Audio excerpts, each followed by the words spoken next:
Hello दोस्तों, आज मैं आपको बताने वाला हूं कि कैसे हम रोटरी जॉइंट को डिसमेंटल करते हैं और रोटरी जॉइंट में किस तरीके की सील्स होती हैं। तो नॉर्मली रोटरी जॉइंट का यूज़ वहाँ किया जाता है जहाँ पे कि हम सपोज़ फिक्सचर में कुछ पाइप्स कनेक्ट करने हैं और पाइप का रोटेशन, जैसे कि आप जानते हैं अगर पाइप रोटेट होंगे तो वहाँ पे बैंड हो जाएंगे या फट जाएंगे।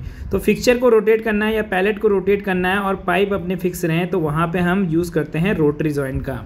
तो ऊपर का पीस निकालने के लिए अभी सबसे पहले हमें सर्किल निकालनी होगी, जो कि आप देख सकते हैं। तो सर्किल मैंने खोल ली है, जो कि हमारे फिक्स पार्ट पे लगी हुई थी, जो फिक्स रोटरी जॉइंट का अंदर वाला हिस्सा था, जहाँ पे कि शाफ्ट जिसे हम बोलेंगे रोटरी जॉइंट का पूरा, जहाँ से ऑयल आता है तो वो फिक्स रहता है। तो फिक्स वहाँ पे रहता है, इसलिए वहाँ पे सर्किल हमने खोल दी। और सर्किल खोलने के बाद देखिए हमने M12 के स्टड यहाँ पे यूज़ कर रहे हैं। तो स्टड नॉर्मली आप यूज़ करना बहुत अच्छा रहता है, अदरवाइज़ आप इसको अगर कोई चेन पुली से खींचेंगे तो वहाँ पे इसके टेपर आने के चांसेस होते हैं।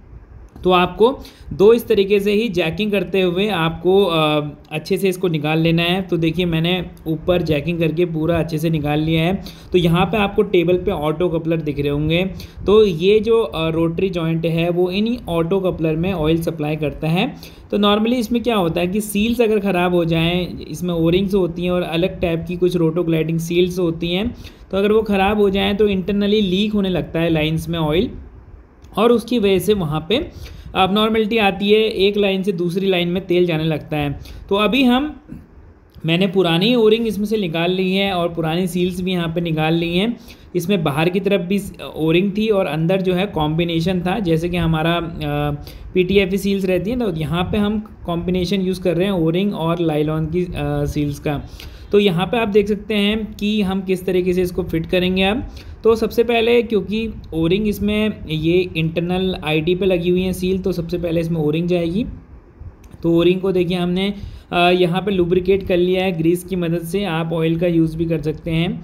तो इस तरीके से लुब्रिकेट करके सबसे पहले हम सारी ओरिंग डाल लेंगे जहाँ जहाँ पे भी हमें ओरिंग डालनी है। इसमें 5 ग्रूव थे, तो all 5 groove I have put the new O-ring. तो यहाँ पर आपको ध्यान रखना है कि अगर एक बार आपने ये खोल दिया है और सील्स आपने रिमूव कर दिए हैं तो आप दोबारा पुरानी सील्स को यूज़ ना करें, आपको नया ही डालना चाहिए। अदरवाइज़ उसमें, क्योंकि ये निकालते वक्त भी सील्स डैमेज हो जाती हैं, तो आपको ध्यान रखना है कि आप जब भी आपके पास स्पेयर सील के अवेलेबल रहें तभी आप इसको खोलने की कोशिश करें। तो यहाँ पे देख सकते हैं, यहाँ पे 1 बाय 1 करके मैं सारी ओरिंग्स डाल लूँगा। दोस्तों एक तरफ से ओरिंग डालने के बाद मैं इसको रिवर्स डायरेक्शन में कर लूँगा, ताकि आसानी से मेरे सारे ग्रुप्स में ओरिंग चले जाएं, क्योंकि कई बार वहाँ तक हाथ नहीं जाता है, जिसकी वजह से आप अच्छे से ओरिंग को नहीं डाल पाते हैं। तो आप उसको एक तरफ पहले ओरिंग एक तरफ से डाल लीजिए, फिर उसको रिवर्स करके आप दूसरी तरीके से इस तरह की ओरिंग डाल सकते हैं।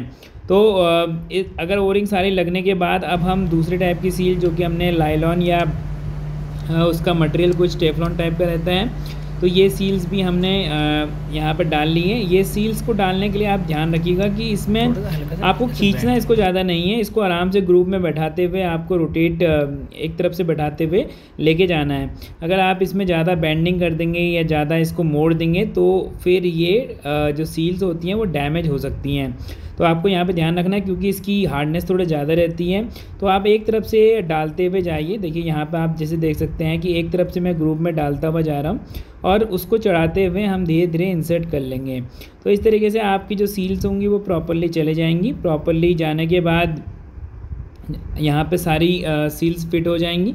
सील्स फिट होने के लिए देखिए यहाँ पे इस तरीके से स्क्रू ड्राइवर मैं यूज़ कर रहा हूँ, बट ये करना नहीं है। इसको आप पीछे से, मतलब वहाँ पे आपको इसके एज पे कहीं पे भी सील के ऊपर आपको कुछ नुकीली चीज़ नहीं लगानी है। मैंने जस्ट पीछे से उसको सपोर्ट देने के लिए यहाँ पे यूज़ किया था।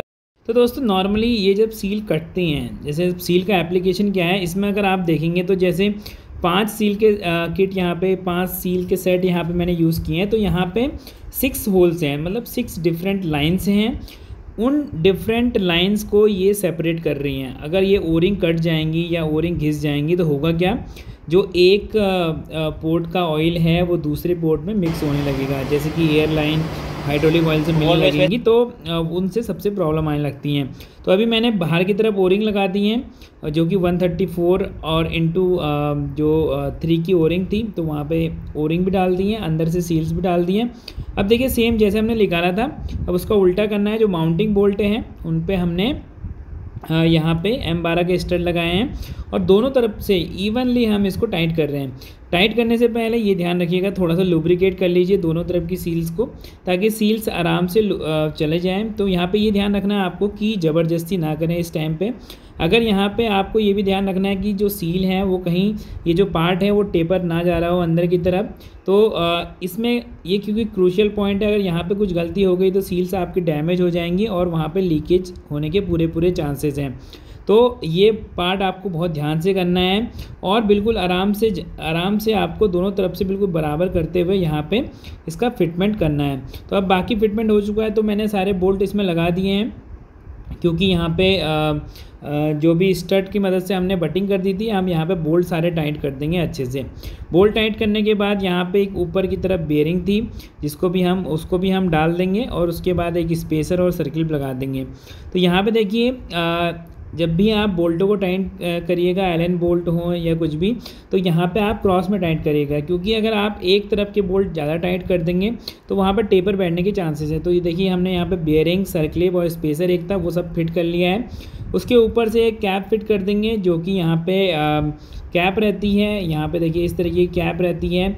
इसमें एक बीच में अगर आपको शाफ्ट देखेंगे तो ये एक पैलेट सेंसिंग की शाफ्ट है, मतलब कि अभी जैसे कि पैलेट नहीं है, जब हम इन कोन्स के ऊपर पैलेट रखेंगे तो यहाँ पे उसको सेंस कर लेगी कि हाँ फिक्सचर के ऊपर अभी कोई पार्ट है या पैलेट है। तो दोस्तों, आशा करता हूँ ये वीडियो देखने के बाद आपको समझ आया होगा किस तरीके से हम रोटरी जॉइंट काम करता है और रोटरी जॉइंट्स में सील्स किस तरीके से रिप्लेस करते हैं।